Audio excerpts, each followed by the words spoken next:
Soc Marc Baldó, professor de Història Contemporània de la Universitat de València. A mi m'ha cridat molt l'atenció els comentaris que han fet alguns periodistes, n'hi ha un que m'ha agradat molt, sobre el resultat electoral del Partit Socialista del País Valencià de les últimes eleccions, de les anteriors a les anteriors, i dia el periodista que el PSPV ha tocat fons i allí segueix excavant.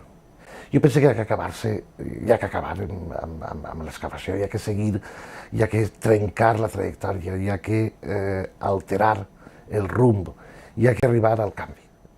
A mi m'agrada Jorge Alarte, dels candidats que es presenten, en el fons n'han quedat dos, perquè és dels dos el que té més possibilitat d'iniciar la transformació, de canviar el partit, d'il·lusionar, d'alterar. Té idees que trenquen els costums i els hàbits tradicionals, el discurs gastat, buit i enquilosat sobre diverses qüestions que afecten els valencians, com l'aigua, com la urbanització.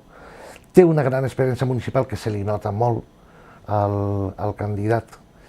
I jo, per tant, crec que a mi m'agradaria que guanyara el Congrés Jorge Alarte. I, per tant,